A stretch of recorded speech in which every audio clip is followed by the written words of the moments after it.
Itu.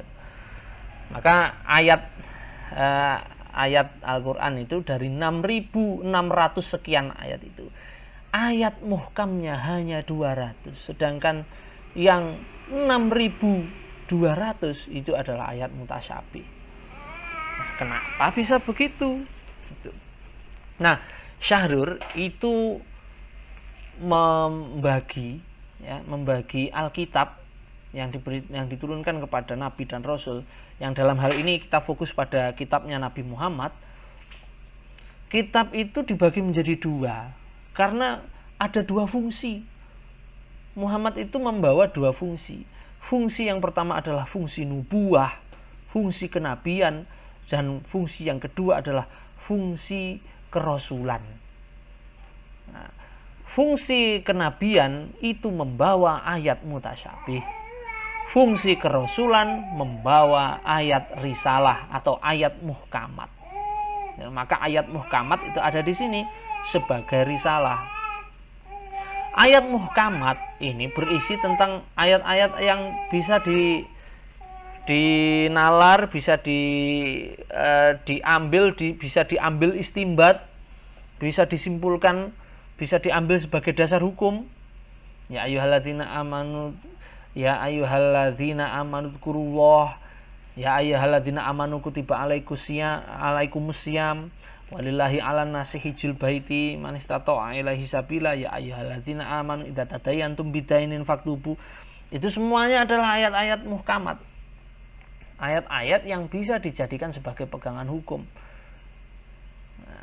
Ajaran-ajaran yang substansi dari ayat muhkamat itu adalah mengejawantahkan dari fungsi kerasulan. Jadi Rasul itu fungsi dari perbedaan Nabi dan Rasul itu aja kaya zaman kowe sik aliyah atau zaman sik TK, sik SD dhisik. Kalau Nabi itu menyampaikan wahyu untuk dirinya sendiri, Rasul menyampaikan wahyu untuk orang. Bukan seperti itu. Kerasulan atau risalah itu sifatnya adalah memberikan suatu sistem ajaran. Jadi ada undang-undang, jadi bersifat sebagai undang-undang. Nah, karena undang-undang itu merupakan dasar pijakan untuk beragama, maka ya risalah ini tidak terlalu banyak.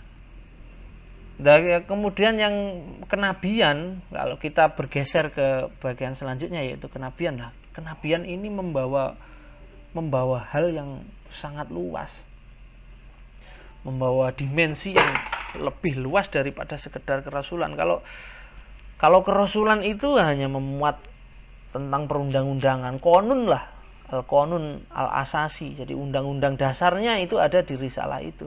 Sedangkan nubuah atau kenabian itu mencakup pengetahuan-pengetahuan yang lebih banyak.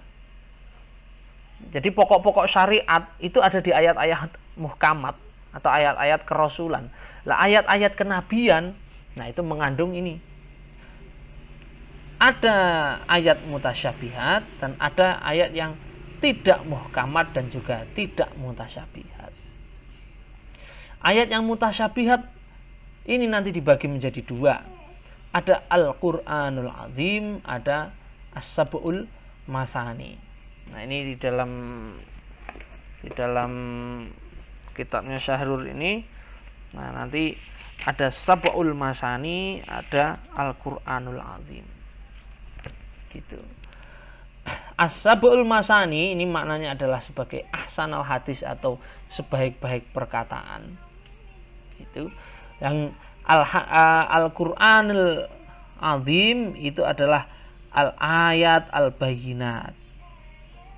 Nanti Al-Qur'anul Azim nanti dibagi lagi menjadi dua, yaitu ada Qur'anum Majid dan ada Imamim Mubin. Wah, mumet ini.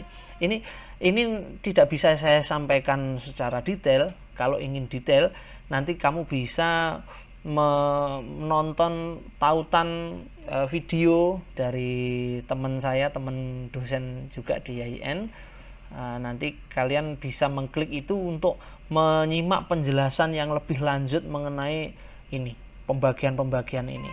Atau kamu bisa baca di kitabnya Muhammad Syahrur. Ini kitabnya lumayan tebal ini, dan berbahasa Arab. Nah, ini berbahasa Arab. Kita bisa mempelajarinya di situ karena waktunya ini sangat terbatas. Ada Quranul Majid, ada ada Imamim Mubin, ada Alkitabim Mubin, ada Kitabim Mubin.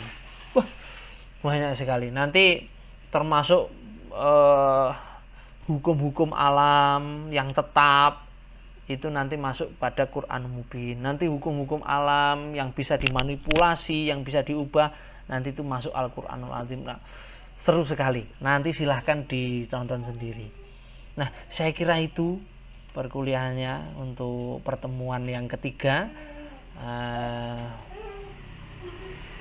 Ini ya, terima kasih atas waktunya untuk menyimak. Mohon maaf durasinya agak lama untuk perkuliahan kali ini, tapi ini rasanya penting untuk saya sampaikan biar kita ini punya pemaknaan yang baru terhadap identitas aslinya Al-Quran. Jadi kalau Al-Quran adalah wahyu Allah diberikan pada Nabi Muhammad, diturunkan berangsur-angsur 2 bulan, selama 2 tahun, 2 bulan, 22 hari, ayatnya 6.666 ayat, isinya adalah ini, pokok isinya adalah tauhid, syariat.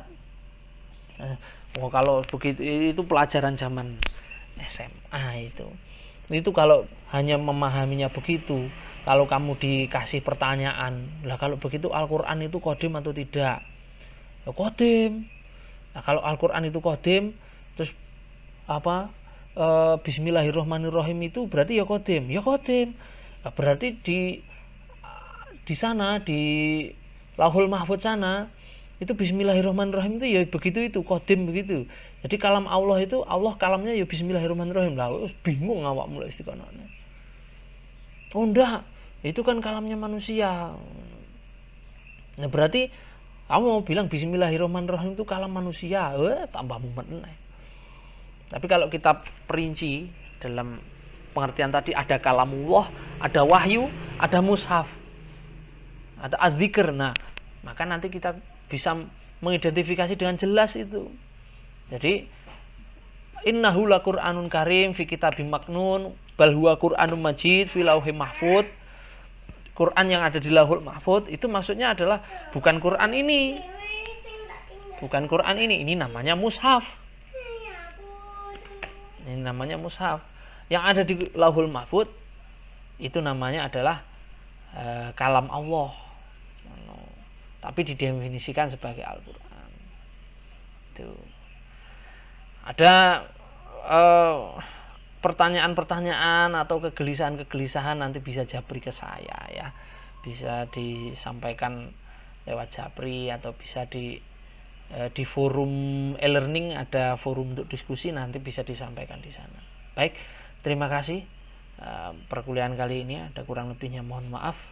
Hadanallahu wa iyyakum wa lafu minkum. Wassalamualaikum warahmatullahi wabarakatuh.